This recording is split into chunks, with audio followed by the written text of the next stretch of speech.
All right. Well, first of all, Oki, and welcome everyone. I'm letting you know that the event right now is being recorded and live streamed on Facebook. So don't say anything you don't want other people to hear. I'm just kidding. They can't hear you anyway. My name is Kelly Williams-Witt, and I'm the Associate Dean for the Dillon School of Business. I'd like to begin tonight by acknowledging that the University of Lethbridge is located on traditional Blackfoot Confederacy territory. Our university Blackfoot name is Iniskim, meaning sacred buffalo stone. We honor the Blackfoot people and all Indigenous people who have helped shape and continue to strengthen our university community. This evening is an opportunity for students, faculty, and our community stakeholders to learn about new trends in marketing, create new connections, and reignite old ones. Lifelong learning and experiential education are core to the philosophy of the Dillon School of Business. So we're delighted you're here with us to enjoy our outstanding keynote speaker, Kevin Wilhelm. Students, I know that your focus right now is on the classes you're taking, the assignments that are due, and the job you want to get when you're finally through to the other side.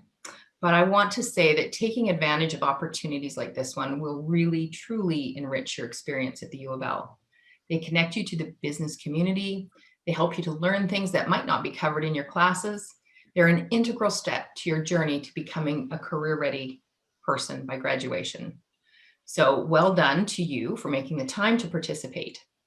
For the last couple of years, the university's been working very hard to create a system that verifies and records your participation in these extracurricular activities.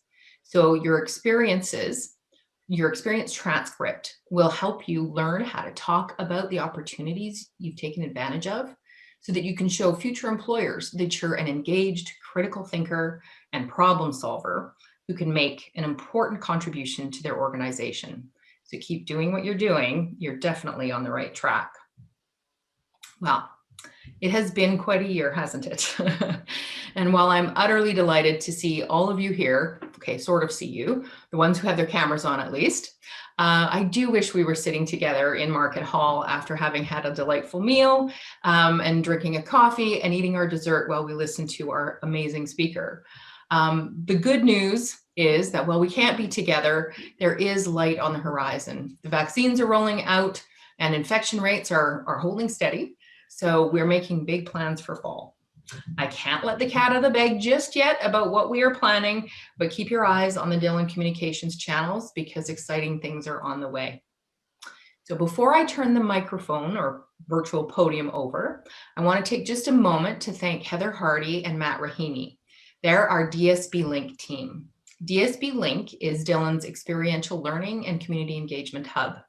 Heather and Matt are working incredibly hard to help students access unique experiences and bring our community together. So thank you both. And now I'm going to hand things over to Heather, who's going to tell you the plan for the evening and introduce our very special guest speaker. I'm Heather Hardy, as Kelly mentioned. Tonight's program is going to be our keynote speaker tonight, Kevin Wilhelm. Kevin is going to try to manage some Q&A as he's talking. So as questions come up through the audience, please do use the chat box, type in your questions. He's going to do his best to monitor that and answer some questions. Following that, any questions that he wasn't able to get to, we will hold in a Q&A at the end. Following the Q&A, then we'll break off into 30 minutes of networking. For those of you that haven't done networking yet, don't worry, it's not so scary. In the virtual world here, we're putting you in groups. So it's going to be students, community, and faculty in those networking groups.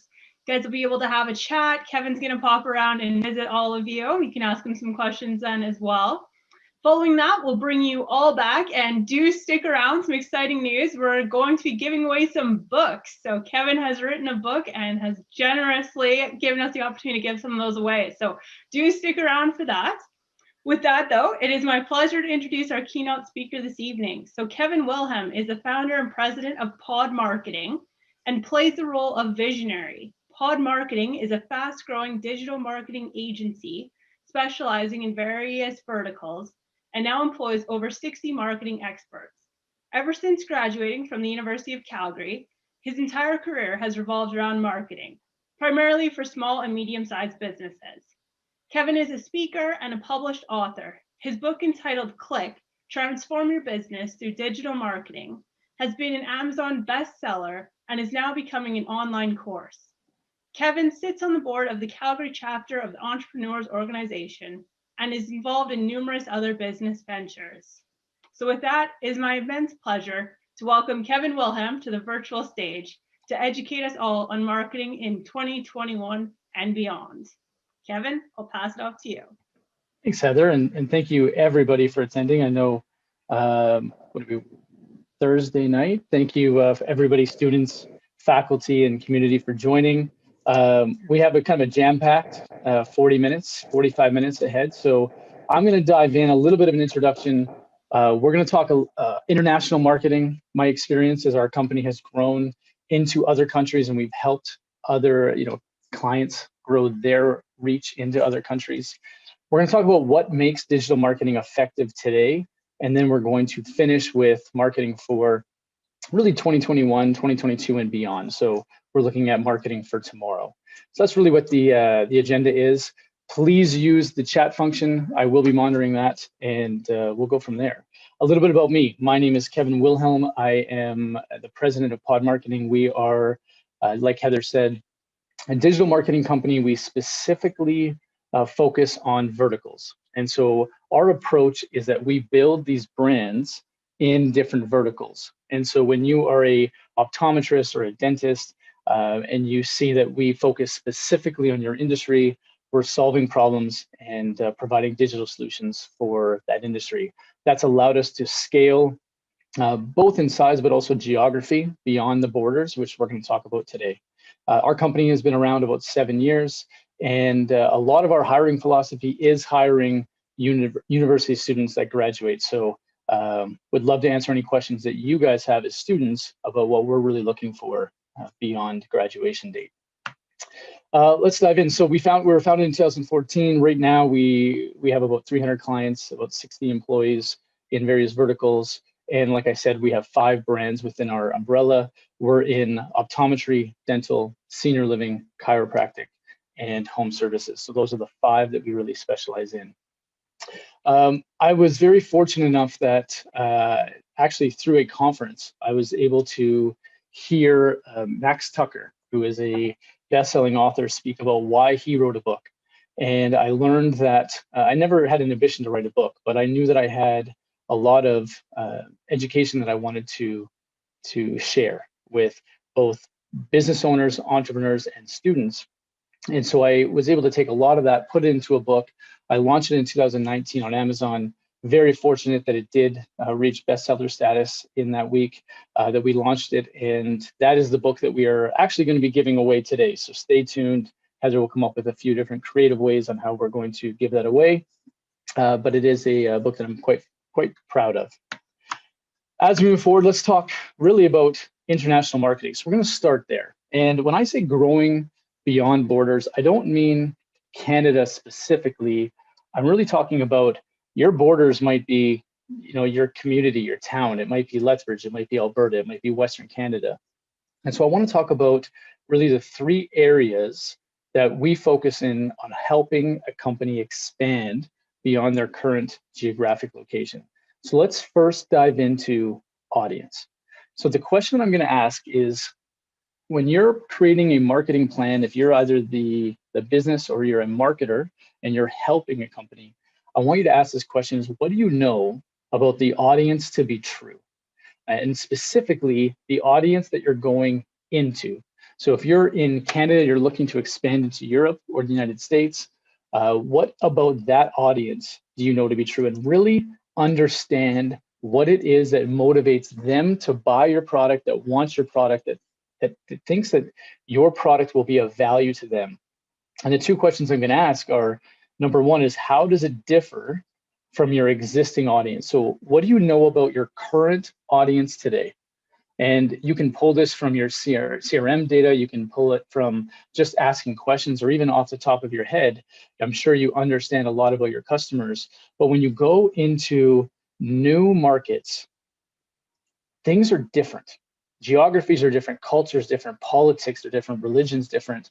what is different about the audience that you're going into about today, because you might have built your entire business around your current audience. And as you expand into new markets, what your current audience cares about might be totally different. And so understanding the key differences is really important. Now, for us as a company, because we're industry focused, the industry cares about certain things. Optometrists care about a certain thing, and so do dentists and so forth. However, when we looked at going from Canada to the US, I'll share some experience here. The insurance companies are completely different between Canadian and American. So everybody, I believe we have a primarily Canadian audience, but you might have a Sun Life or Manulife, insurance plan, and you might be entitled to like $150 every couple of years for a vision plan. And so you go in with a full $150 into an optometrist, and you'll pay full rate for an eye exam. In the United States, it is 100% different. They are capped at sometimes a $40 eye exam, where Canadians are used to charging $140. And so they have to provide a great experience at a far less margin. Sometimes it's a loss leader. And then their insurance caps them at how much their glasses might be worth. And so what it does is it takes an optometrist in Canada who is used to making healthy margins, has a steady flow of business in Canada. And when you go into the US, they're actually fighting over insurance patients. And many of them are trying to move away from insurance. And so that was something for us that we had to really understand about the market before we invested going into and building our business in the United States. Is we had to understand the market is completely different. We had to understand the players that were there, the vision insurance companies. We had to understand the challenges that our customers went through. So even though they're offering the same service, totally different environments. And so we really had to understand about that and what they cared about. And the next thing is, how do you reach them? Because it may seem very natural that what works here works there, but that's not the case. So understanding, does social media have the same impact? Is Google, in Canada, Google as a search engine is by far the most popular. In the United States, even though it's number one, it doesn't actually have the same market share, whereas Bing has a higher percentage. They're not higher than Google, but there are a higher market share. And so in Canada, a lot of times businesses don't need to invest in advertising on the Bing search engine in the United States in order to capture the whole market. You actually do need that. So really looking at how you reach your customers is important, and looking at their habits. So are they using the mobile phones the same way? Are they using social media the same way? Are they listening to radio the same way? From a marketing perspective, what are their media habits, and how are they changing? And then from here, the last question is, what best practices that you currently have can be reused, and which have to be designed from scratch? We have to come up with a new idea, and a lot of that is demographics, if you're going into particular cities, but it might be regional. So audience information is very, very key. As we move forward, okay, there we go. We're going to dive into strategy here. So on the strategic side, this is where spending the money, the time, the energy, the resources to understand the market is vital. And this is what I'm saying in terms of, like, for us, the insurance providers is one part of the market. What do average patients spend was important for us to understand. So understanding what the overall market looks like, and now specifically with the politics of various countries and understanding the COVID-19 impact, understanding that market is really important. As you expand into new geographies, the competitive landscape completely changes. You may not have the same competitors here as you will in another country, in another city. And so do the homework to understand who the competitors are, why are people choosing them, and how can you win? And so you're looking for holes in the market, holes in the competitive landscape that you believe that your product can win. And maybe you have to alter something in your product offering or your market positioning in order to capture that niche. A suggestion here in the third point is bringing in local experts. And I say you can either hire them or you can bring them in as a consultant, so either an employee or a consultant, but you want to understand the market. So one thing that I do is I actually reach out to competitors locally, and I talk to them about best practice sharing. I ask them, when I tell them we're in different markets and we're doing similar things, many times we build a network and I ask them, what's happening in the market? What do I need to understand? And then also look at like-minded businesses that are in the vertical that you're in, maybe suppliers, vendors, even customers, and just ask them, what do I need to know that's different about this market than the market I'm in today? And when we talk about beyond borders, even if you look at Canada specifically, we have such a diverse geographic landscape that Ontario as a market is completely different than Alberta.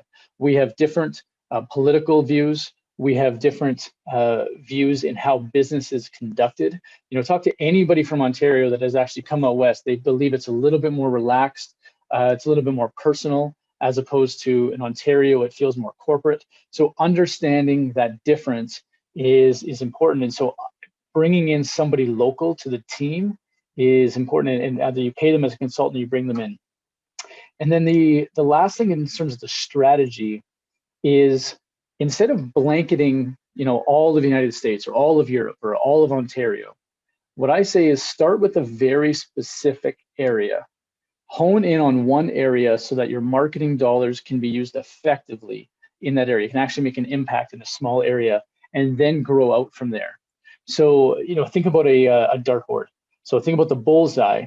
Aim for the bullseye first. Where do I really want to see market share and growth? Can I get a few customers? Can I bring some market share to this specific area, and then test it and find out what worked, what didn't work, who are the competitors, what do I know about the audience, what about my strategy worked? And then over time, you expand out and you start growing that border. So specifically, when we went into the United States, we actually started with California. And the reason we started with California is we wanted to go where there was a high number of customers, where there was a direct flight. So we weren't spending days flying around. We could fly in and out in the same day. And truthfully, there was enough customers for us to understand the market. But we also understand that California is different. The West Coast is different than the East Coast. And so what they face on a day-to-day basis is different. But we targeted specifically in a state, and then we grew from there. And now let's talk execution.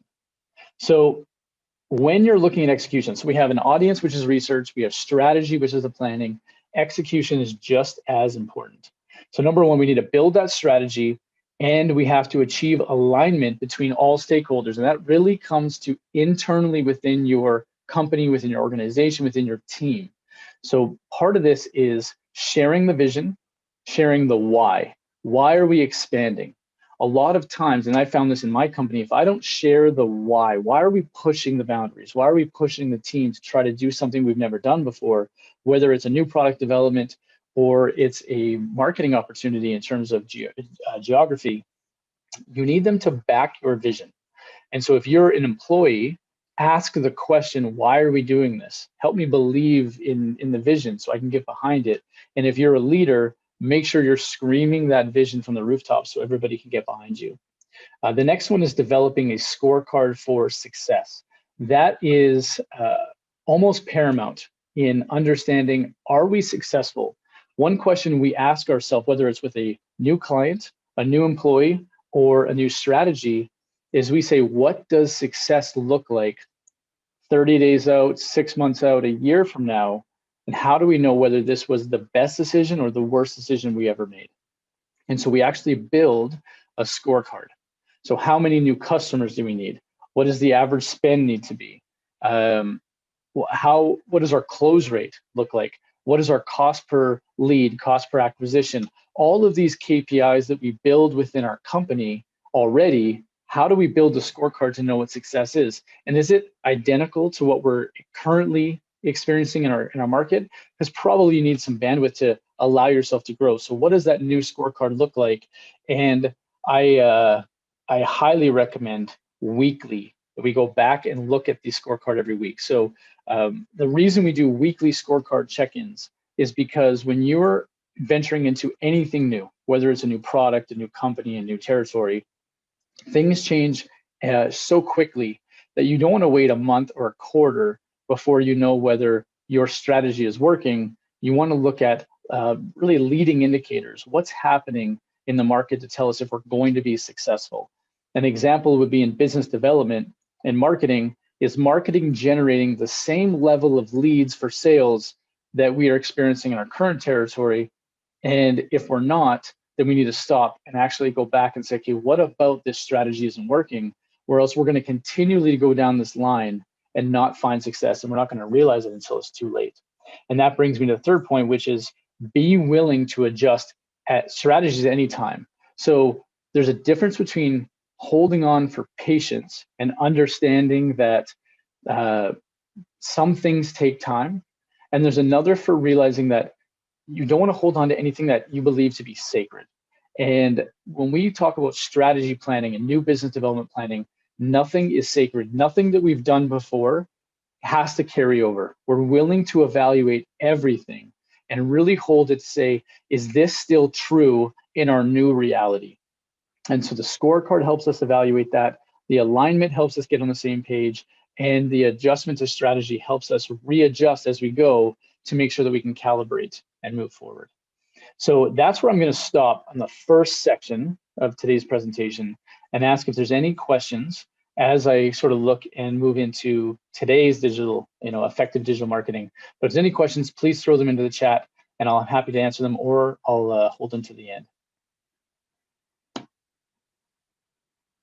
So the question is, how long do we give an ad a chance to perform? Great question. And it depends on what type of ad. And that actually is a great segue into the next piece, which is effective digital marketing. And I'm going to answer that when we come to the measuring and adjusting based on those results. So stay tuned for that. So when we're talking about building your strategy today, in today's world for digital marketing, the number one thing we have to look at is objectives. Every business should have an objective. If you want to grow, if you want to sustain, if you want to change and pivot as a business, you have to understand what success looks like to you. And that's really what objectives comes down to. Now with marketing, there are two objectives. There is lead generation, which is building your funnel for people that are looking for you today. So that means I'm trying to actually sell customers today that are on Google, they're on Facebook, they're looking for my product, my service, my brand right now. So lead generation is capturing the in-demand market right now. And the second one is building a brand. And building a brand is creating awareness with future prospective customers so that when they think they need your product, they're immediately thinking of you rather than going to Google. So let's dial it back. Let's start with lead generation.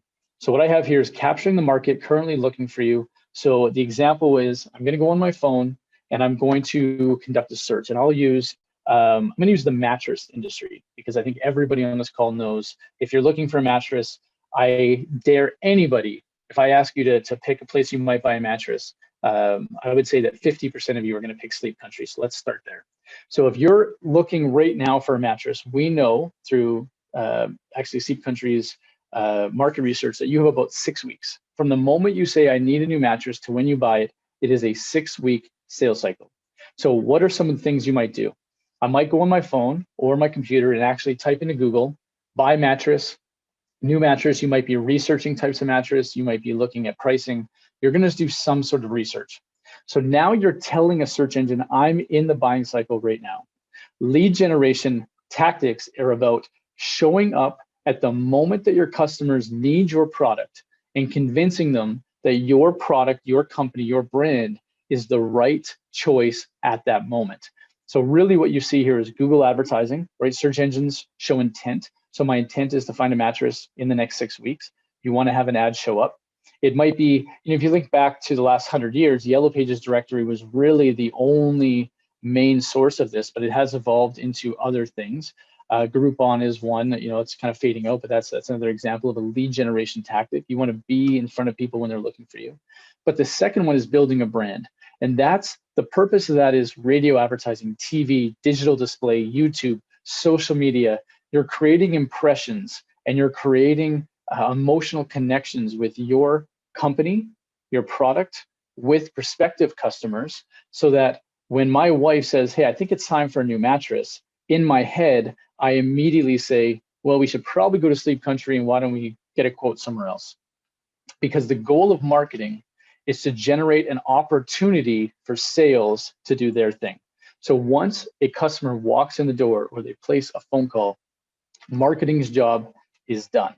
And so building a brand is about building that brand awareness so that they never have to go to Google. And the great example here is right now, if McDonald's stopped advertising for the rest of your life, they never spend $1 on anything again. And on your deathbed, so let's fast forward. If you're 20 years old and we're fast forwarding 60 years, and someone says to you on your deathbed, would you like a Big Mac? 60 years from now, you will know that a Big Mac means McDonald's. And it's because they've done decades and decades of marketing to just institutionalizing, like actually branding that within us to understand that a hamburger means McDonald's and a Big Mac means McDonald's. And so they've built a brand that is synonymous with their category. And so that's what we try to help customers do, but just at a local level. So if you're an optometrist, a dentist, a real estate agent, an automobile dealer, what can you do locally to build that awareness that if somebody thinks about buying a car, they're thinking about your dealership? Similar to what Ford is doing, that if you think about a car, you're thinking about a Ford, your dealership wants to do the same thing. So when you think about objectives, you're really kind of straddling between these two.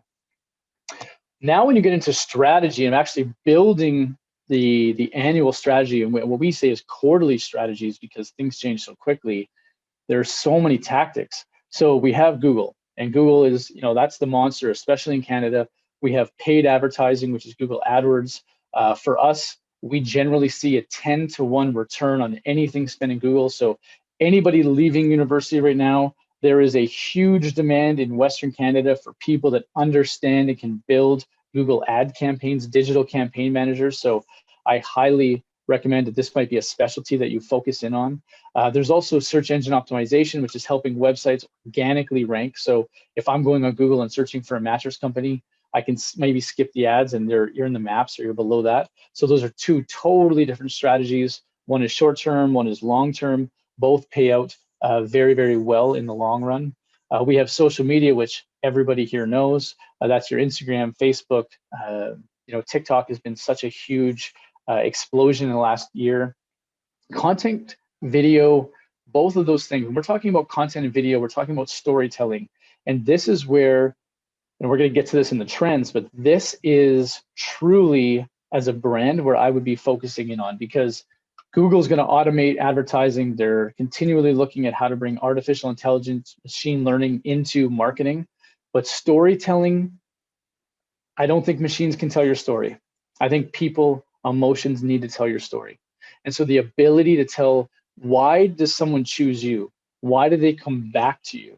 Those are two questions that you really have to understand as a marketer and as a business owner to understand. So that's what the message you need to get out. People choose me because of these three things, and we're going to find like-minded new customers leveraging these three things. And you want to tell that through content blogs or white papers or infographics, or we talk about videos. Really important. Email marketing is probably as cost-effective as anything else. The stats that we continually see is about 30-to-1 return on investment. It's because you're all sitting on a database. Every business sits on hundreds, if not thousands, of past customers that have already chosen you. They just need to be reminded that you exist and try to nurture them along to spend more money with you. So email marketing is really effective. And e-commerce is completely blowing up. Obviously, over the last year, we understand what's happening in the world, and we know that people are sitting at home and they're making buying decisions. They're actually shopping from home more than they ever have. So as a business, where does e-commerce fit into your business plan? If you're traditionally a bricks and mortar, how can you incorporate e-commerce? Even if you're a service business, can you actually bring the transaction onto an online platform? So somebody is doing the transaction online and then you come out and do the service. So all of this plays into the strategy. Typically what I do is when we look at objectives and we say long-term and short-term, we're trying to build a brand, we're trying to generate leads, all of this sort of fits into a quadrant. And then we look at these strategies and say, okay, we should probably invest in social media here and some Google advertising here. And so all of that's really important when building out a strategy. Now, measuring and adjusting. As marketers, there's no reason in today's world that we cannot track how everything is working. The expectation is that we can track and understand. Now, as you enter the job market, you will work for people that don't understand marketing. And the reason they don't understand it is because they don't understand how it generates income, how it generates return. They know they're spending money, they know they're writing checks, but they don't know what revenue is associated with what the marketing team is doing versus what we would have already generated anyway. So as a marketer, your job is to become incredibly good at justifying and showing the impact that your marketing has on the business. If you're a business owner, understanding if I'm going to spend money on social media or on a specific strategy with Google or Facebook or video content, how do I know if it's working? Well, there are softwares that exist today that actually allow us to do full attribution, whether it's an e-commerce sale, which is really easy to do attribution because you can see right from click to your website all the way till when they buy something. But we also can track service-based transactions. So somebody that comes to your website, they end up showing up to your physical location. Google is now tracking, the device ID walking into the store. And so they're saying that device clicked on an ad and then it walked into a store, therefore it's a conversion. Or we can see tie into like customer management softwares and say that customer bought something, and they can kind of backtrack it to see what was their ad journey throughout the entire buying cycle. And so being able to track everything is really important. Find a way to ensure that you can do full attribution for your marketing. The number one stat that I want you to really dive into as a marketer is your cost per lead, or if you're able to, a cost per acquisition. So once you know what a customer spends in the business, then to develop a profitable marketing program, we actually have to be able to backtrack it and set a goal for a target cost per acquisition. So let's say that the average customer transaction is $1,000 and that business wants to spend 5% on marketing. Well, 5% of 1,000 is $50. So we know the cost per acquisition target needs to be $50. In digital marketing, we know that we can actually track conversion rates of the website, which is people that come to the website that actually make a sale. And we can track the cost of clicks, the cost of traffic that come to the website. So high level math, and I know it's 7:30, and some of you probably have a beer or a glass of wine in front of you, so bear with me here. But if your website converts at 10%, 1 out of 10 people actually become a lead or become a customer, and we know that our target acquisition cost is $50, then we actually build an entire marketing strategy to say, I can't spend more than $5 when somebody clicks on an ad to come to my site, because we know that it takes 10 of those people to become a customer. Therefore, $5 times 10 is 50. And now we have a profitable marketing campaign. And so understanding your numbers, understanding your customer value, understanding your website performance, all of that coming together generates a profitable marketing campaign, which as a marketer trying to find a job will keep you employed, will give you lots of employment opportunities. And as a business owner, it allows you to rest easy at night because you know your marketing is working and you're happy to be investing the money because you actually see that it works.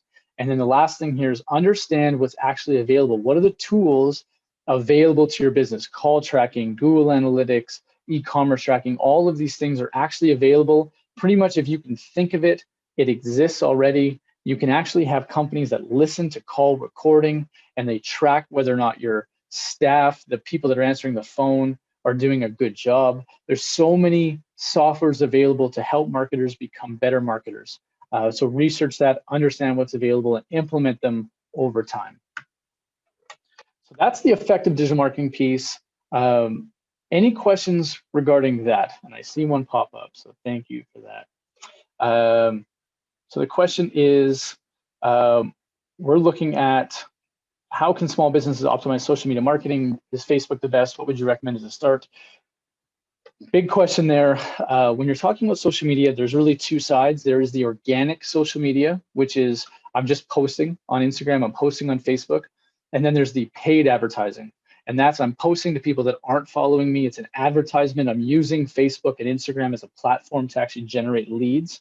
Two totally different strategies. I say for the organic side, it's a great way to connect with your audience, your current customers, in between the sales cycle. And so if you are let's go with a restaurant, and somebody came in and they ate at your restaurant on Saturday, and you have a chance to have them as a repeat customer, they may decide to follow you on Instagram. What are you posting on Instagram to remind them of the great experience they had? Show them different items on the menu, try to get them back to try different things. And then from a lead generation side, that's where you're using hashtags, you're using the open source functions that are available on social media to actually open it up beyond your followers to try to attract new people that are looking for recipe ideas, they're looking for nights out, they're looking for different things. So using social media can work really well, but understanding how you use it is just as important. Someone asked me my different approach between the 5 verticals that we have, and truthfully, I will tell you that there is some similarities in the 5 verticals. However, the customer needs, what they're looking for, are different. So even though it's a digital agency, you can say a customer is a customer, but we understand that different customers need different things from us. So we actually build products, processes, reporting, all of those are tailored toward that specific customer. And so how I'm going to apply that to your business is think about all the different revenue sources that your company has, and maybe you're attracting different type of customers based on the different products, services, and brands that you have. And then I would recommend tailoring a process, a price, the promotion differently, however, maintain the same core values and maintain the same reasons. Like anyone that works in my organization maintains the same employee values, and any customer that comes in will experience the same service values. They might have a different price point, they might have a different product. However, we get back to people in 24 hours. There's different service level agreements that we have that are very standard. So in your business, understand how your different products might target different audiences and then tailor it specifically. So as I move forward, I'm going to look at marketing for tomorrow. So marketing for tomorrow is really interesting. What happened in the last 12 months, and we are basically there. We're a year in. The impact of COVID-19 cannot be understated for any industry and any business. Some businesses, fortunately, saw a rise. You think about technology companies like Zoom and Slack and virtual meeting spaces, they saw a huge lift. This could be telehealth. In my industry, telemedicine saw a huge lift.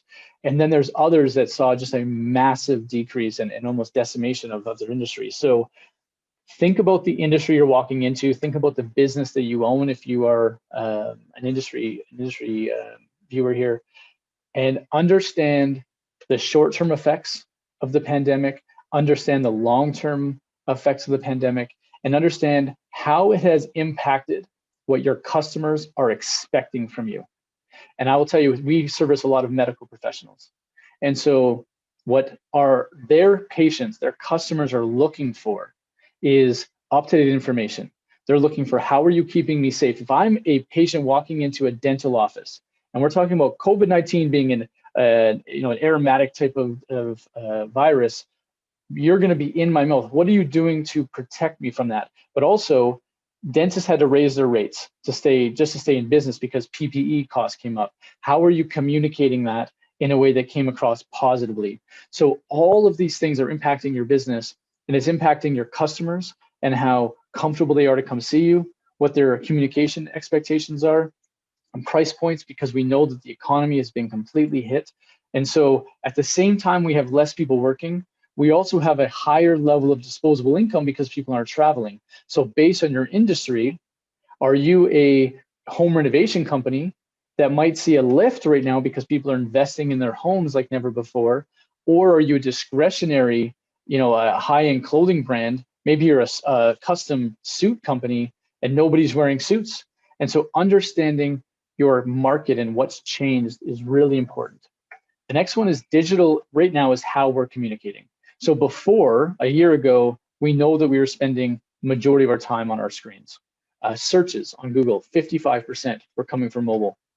Now that we are, and a lot of people are at home, they're not leaving their home, the level of screen time has increased exponentially. So now we know that they're not out in traditional forms of media, whether it's bench advertising or it's radio or it's the Flames billboard, the Saddle Dome. All those things are less impactful as a business. What you were doing before may not be working. So how are you adjusting your strategy to reach the customers as they need to be reached today? And it starts with your phone, but understanding the entire journey of how they spend their day. So one of the things that I suggest is actually write out, when you come up with your customer persona, think about the best customer you have. You wish you could see that person all day, every day. What do you know about them? How do they spend their day? Do they have kids? Are they dropping their kids off at school? Are they working from home? Or how often are they checking their email? Are they going on social media? Do they watch YouTube or do they still subscribe to TV? All these things go in, and then think about, how can I reach these customers throughout the day in the various mediums that they need to be reached at, because that's where they are. The next one is I'm saying that there's more noise than ever before, because as we're fixated on our screens, we're now starting to get into that kind of numbness that as we go through Facebook, I don't know if it's you, but you just sort of like get into this state of just spinning through your feed. What are you doing to cause your customers to stop? Stop the spinning. It's a thumb pause. They stopped because they want to consume your content. So what are you doing? Gone are the days are those, I need to post on social media just because I need to post 3, 4, 5 times a week. Quality is absolutely beating quantity. Don't try to be the most consistent poster.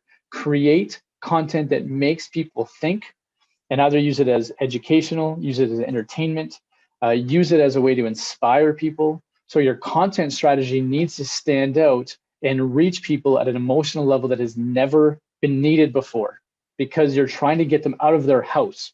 You're trying to get them to part with their money when they're typically a little bit more conservative than they've ever been before.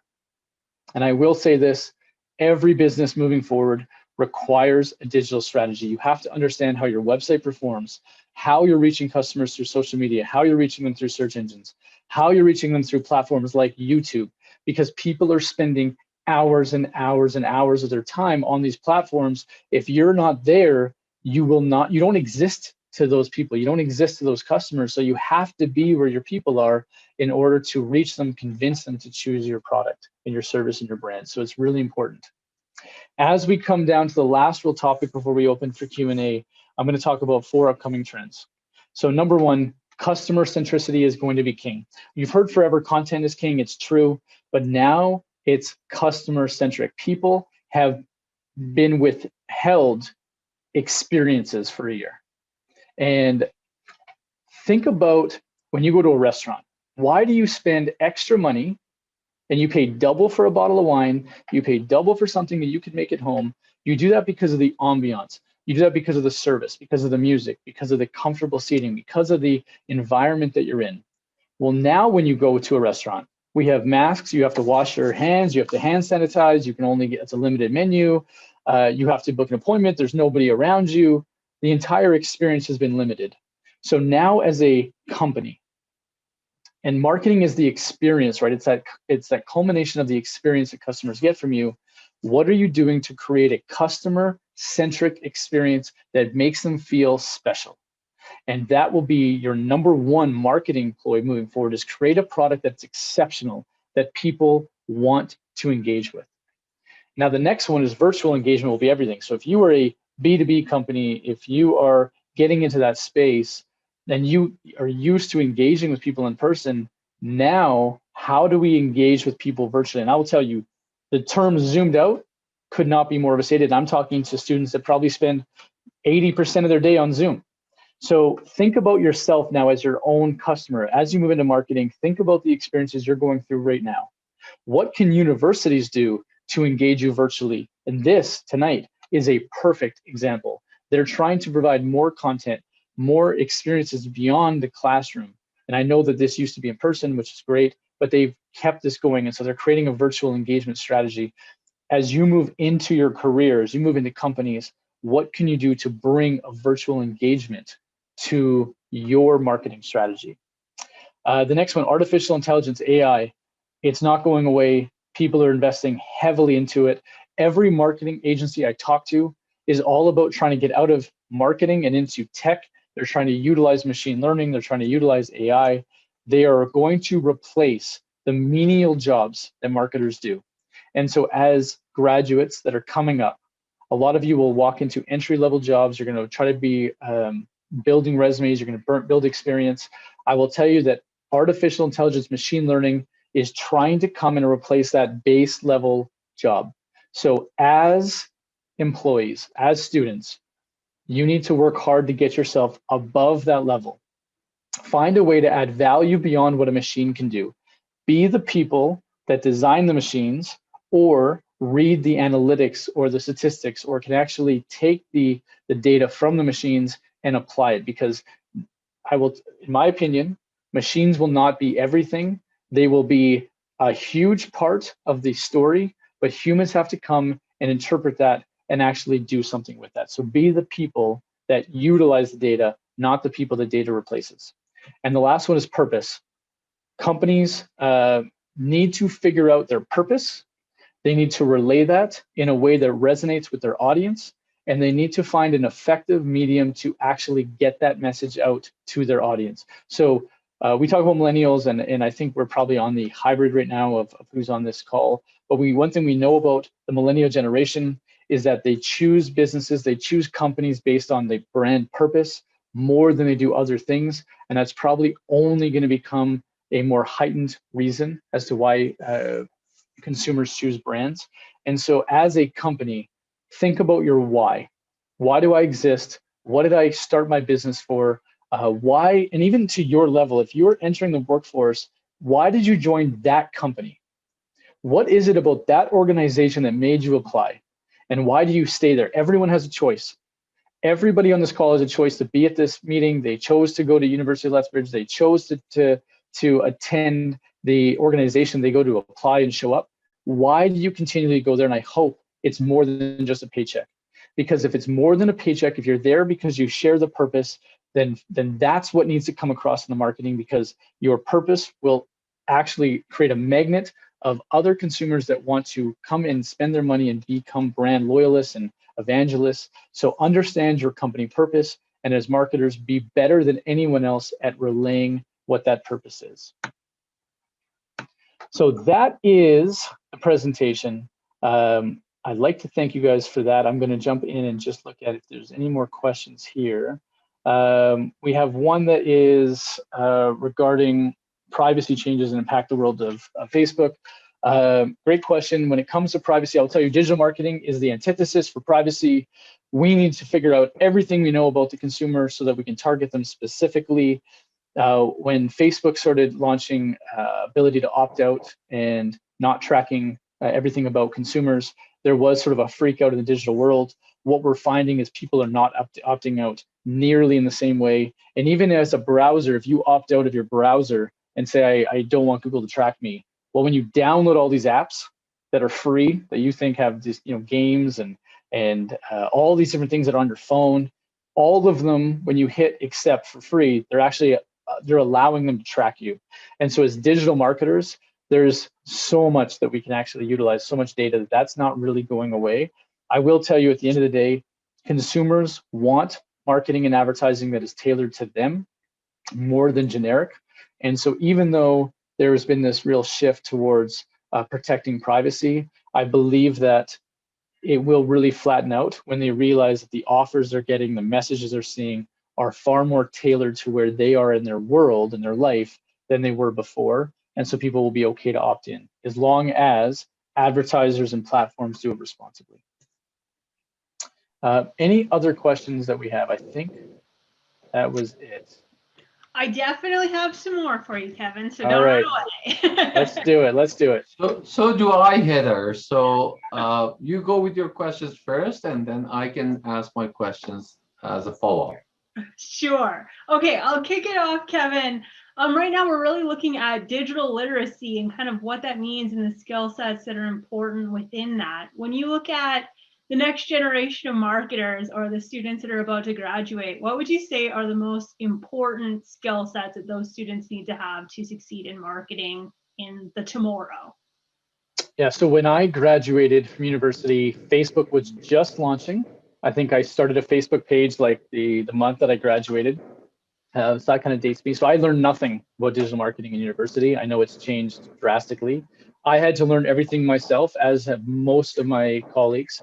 In terms of literacy, I think you have to understand the full funnel. You have to understand what all of these platforms are, how they're utilized. But what I would say is there's two real paths as you graduate. There is the general marketer that is going to work for a company. And most small businesses or big business, they need you to wear every hat. So you have to know how to develop websites, how to write content, how to do social media. They expect you to do everything. So that's the one side. So if you're going to go that route, then you need to have a very broad base of knowledge.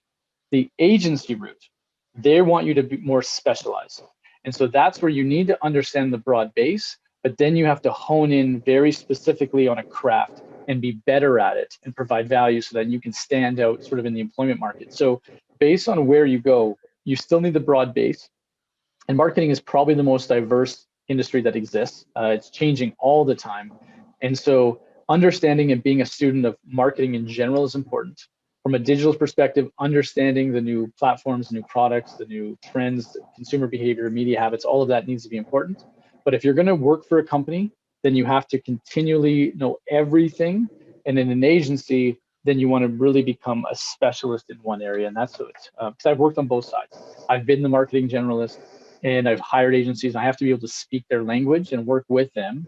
And then I've obviously been on the agency side, and we have to understand what we do better than everyone else. Absolutely. Yeah, great answer. And playing off of that, when we're looking at then the skills for marketers, would you say that there's a particular skill set that you have or that you've learned that's been particularly valuable that would be advice for our future grads here that maybe they should start researching or learn more about? Sure. So I'm going to talk Western Canada specifically, only because that's where we are and that's sort of where everyone lives. Social media is the one where every business they know they need. So there's a high demand for social media marketers. However, there is a lot of people that are social media marketers. So high demand, high supply. Now, marketing, what we call marketing science, this is the ad campaign managers. These are people that actually run Google advertising, run Facebook advertising, understand e-commerce. Those jobs are typically Toronto. A little bit in Vancouver, but primarily Montreal and Toronto, and there's a lot of them there.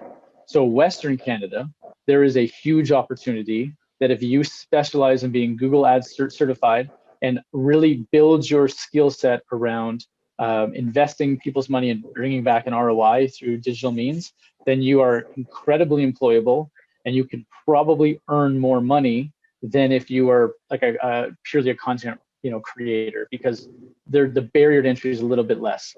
So that's really what I would say. And then from that, especially being in Western Canada, there's a little bit more of a tech wave coming in. And so I would also look at software development, programming, anything in that world, in the tech world. That's also where I would specialize in understanding AI, understanding machine learning. Awesome. That's great. Students, I hope you learned that and take Excel workshops in the future. Kevin, another question for you. So obviously we've talked all about the changes here to marketing and kind of how careers are evolving. What advice would you say for those current employers in the room or those people currently managing marketing efforts in their companies? What do you think is going to be the most important platform to be utilizing in the future? I realize that might change for the company, but is there one you would say, this is the one to jump on board?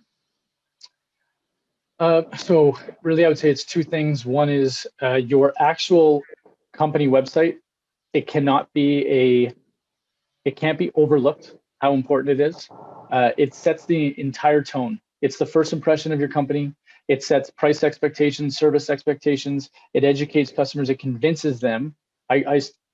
Your website is your best salesperson you will ever have, or your worst salesperson. And so invest in making sure that it tells the right story, invest in making sure that it does its job of educating and pulling people down the funnel. And the next thing is Google advertising still by far is the most cost effective in terms of it does cost money to be there, but there's so many people on Google looking for products and services that you don't have to go out and try to drum up business. It's mostly sitting on Google, so invest there first, but do it the right way, which is probably, Google does a good job kind of getting a campaign set up. I would say hire a specialist, hire someone that really understands how to run it, because the difference between kind of an amateur and somebody who knows what they're doing can be the difference between a profitable campaign and one that, so-so. Awesome. Okay, I'll ask one more and then Matt, I'll pass it off to you for your question there. Last question for me. You've been in marketing for a while now, Kevin. What would you say has been your biggest challenge that you've been faced with, and how did you overcome that? The biggest challenge that we face is customers, our clients, understanding of marketing and willingness to invest in it. And so I would say our strategy as an agency has been about education. It's why we wrote the book. It's making people comfortable and understanding marketing so that they actually take the next step forward and invest in something. If you are moving into a company and you are in the marketing department, typically C-suite, so CEOs, CFOs, COOs, they look at marketing as like, oh yeah, it's those creative people in the corner and they're kind of a nice to have. Your job will be to convince them that there's the true impact and the value that you provide, that you are a necessity and a must-have. As an agency, we have to do that. And as a marketer within a company, you have to make sure that you're showing the impact that you're having. So be very, spend your time being able to tell your story. What impact are you having on the company? What impact are your strategies having on the overall objectives of the company? Matt? Oh, thank you very much, Heather. Thank you very much, Kevin. That was a fantastic presentation. Thank you. Like a lot of points that you talked about are really important pieces of information that have been highlighted in our survey of skill sets as to what are some of the skill sets that graduate students from business schools need to have in order to be successful. I have one piece that I want to share with you and with the group. So this is a link that I share with Kevin, and I'll share with Heather.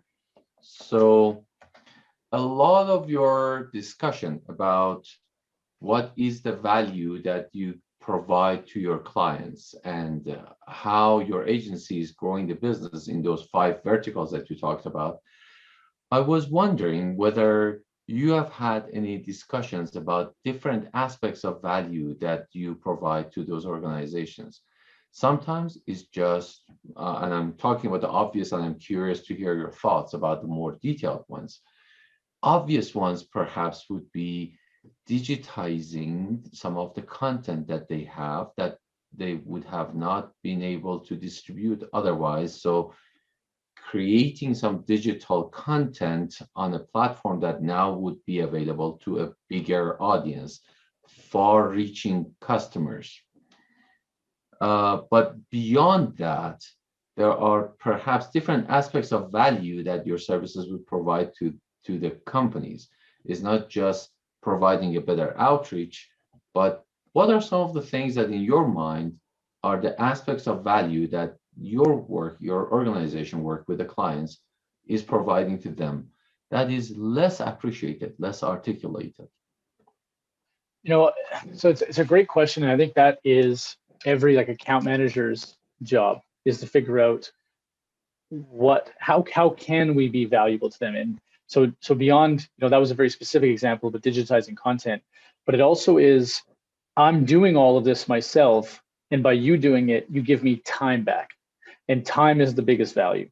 So can you give me time back to spend with my family, with my kids, with my employees? So that's number one. Can you help me see different types of customers? So the customer I see always complains, they're always grinding me, they're always price conscious. I want to see a more valuable customer. Can you shift brand perception? That can be the most valuable thing we can provide to somebody. It might be like the guilt. Every business owner has guilt because they're not doing everything in their business that they can do. Marketing is usually one of the ones that falls off. So they go, I know I need to be on social media. I know, and they feel guilty. And we come along, and just by doing something that they haven't been doing, they go, that's valuable to me. Another one is they might have a marketing manager or somebody on staff, and they have no idea how to teach them or train them or coach them. And so their growth curve is pretty flat because there's nobody there to help them. So our value is mentoring their marketing people to become better marketers. And so our job as an agency, as a customer, service, that part of it is to ask those questions to say, what does success look like? Why would we be, what has to be true for this investment to be the best investment you made this year? And they start talking, you write it down, and then you try to build the experience around that. And so sometimes it's a YouTube video, and sometimes it's a completely different thing, which is just being there to talk to them about their business. Fantastic, thank you. You touched upon a lot of different valuable points that are very critical. By the way, you are doing a great job with combining your presentations with your Zoom screen, which is really cool. Good job, kudos.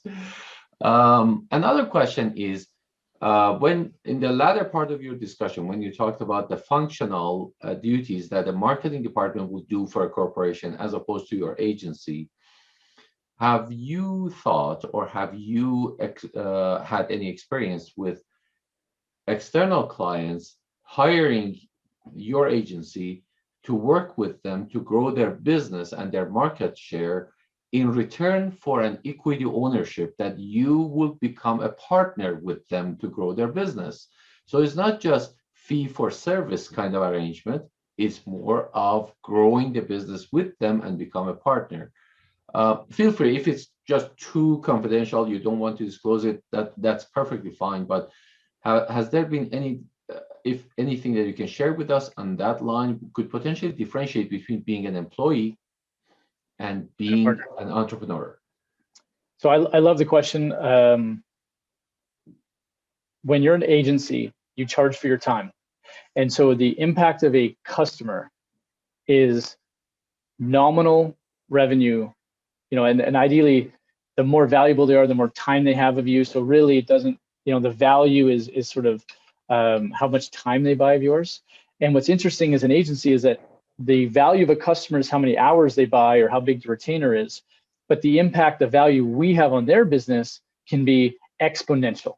A strategy, the programs we put in place, they can 5x their business or 10x their business. And so the scales are actually imbalanced on that, which is interesting. So the times that we're offered equity in a company is typically startup phase.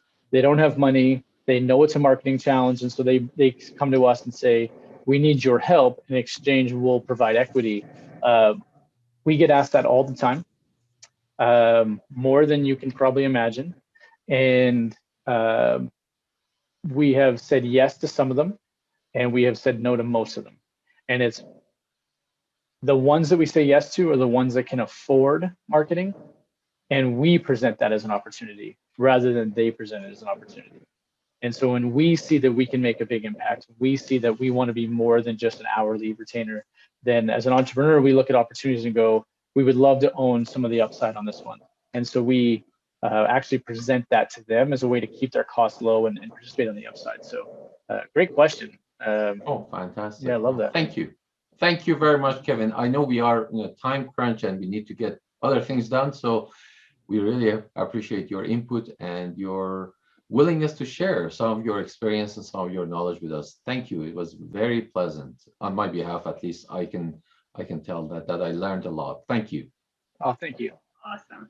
Okay, perfect. Well, with that, then we'll wrap up the Q&A portion. I'm sure everybody still, though, has some questions. You will now have your chance to actually have free discussion, ask others that. Like I said, Kevin's going to be popping around. You can ask him some more questions when he comes to your breakout room. So with that, I'm now going to have Tony open up the breakout rooms. Everyone, you should see at the bottom of your screen, if you kind of move the mouse, it'll bring it up. It's going to be 4 little boxes. It says breakout rooms. If you click on that link, it's going to ask you to join a room. When you join that room, you'll be off there to network. I will advise we might be moving people around. We'll kind of see what happens when we hit the breakout room. So if you get popped around, don't be surprised. You'll be in there though for 30 minutes networking, and then we will bring you back to the main room for a wrap up here. As I said, don't run away. We do have some books to give away at the end, so do stay tuned for that. Awesome. Well, thank you guys so much. I hope that there were some great conversations had in the breakout rooms. I know when I popped in, it looked like everybody was chatting. So I hope that you guys really got to enhance your learning, got to talk all about digital marketing, kind of the future. I know right now we're in a very interesting point in time when it comes to digital marketing, and that many companies that weren't online or weren't thinking about Facebook or Instagram and all of those things, they really had to get online in a hurry. And this really has changed the market, not only for companies in marketing, but companies in general, to really get online and stay up with the whole digital trend. So it's going to be very interesting to see where the future went. I hope that everybody really took away some information from Kevin's presentation. I know he covered a lot of content, but hopefully you can see the relevancy in that. Can see kind of where the future is headed. I really liked how he broke it down to those 4 examples at the end of where he saw the future of marketing going. Maybe just pull my notes out and give a little recap on that. So he talked all about consumer centricity being king. I thought that was pretty cool. Talked about the virtual engagement being the most important thing. AI and how that's coming in, and that's not special to marketing. We're seeing that definitely across the industries. And then really just having a purpose behind what you do. So I think those are some 4 fundamentals going into the future that we can all take away from that. As we mentioned, everybody is getting a copy of Kevin's book. So Kevin's book, it's Click. I'll give you a little reminder there. So it's all about transforming your business through digital marketing. And as he mentioned, it has been Amazon's bestseller. So that's pretty cool and something to keep the learning going. So following this, tomorrow morning, I'll be sending out a survey. In that survey, you'll be asked to incorporate your mailing address, and I will then use that to send you your book. So please do fill out the survey so that you can get your free book. Students in the room, I just want to give you a reminder, there's lots of events coming up. So as Kelly was mentioning in the beginning, we have the My Experience Transcript portal. If you haven't been checking that regularly, do make sure you're looking on there. There's so many opportunities coming up. For the marketing students in the room, there's one that's actually coming up quite quickly. So on March 9th, the Calgary Marketing Association is hosting an event called The Story of Mr. COVID. And it is all about launching the COVID Loves campaign and the work that went into that. So that'll be a really cool one. We've worked with the Calgary Marketing Association to get a limited number of students into that event. So please make sure you go on there and register. It's going to be another great opportunity to get some more insight and really see all these cool things that are happening in marketing and maybe spark an idea of, hey, that's what I want to do with my career. So do make sure you're checking that out. But everyone, thank you so much for being here today. Students, I know you're super busy. Thank you so much. Community and faculty, much appreciate you being here. Hopefully there were some things that you could take out of this as well. And we always appreciate you here to network with our students. That cannot be valued enough. That is honestly so important, and students building your network is critical to when you leave here. So those connections that you made in the room, make sure you keep those up. Maybe connect with those people on LinkedIn. Maybe you want to set up a virtual coffee chat or something to pick their brain later. Do take advantage of these opportunities. But with that, I will wrap up the event tonight. So thank you all so much again for coming out. Hopefully you found value in this. And Kevin, again, thank you so much. We would be presenting a gift on stage to you. Obviously it doesn't work here, so you'll be getting yours in the mail soon as well. So thank you again so much, everyone, and have a great evening.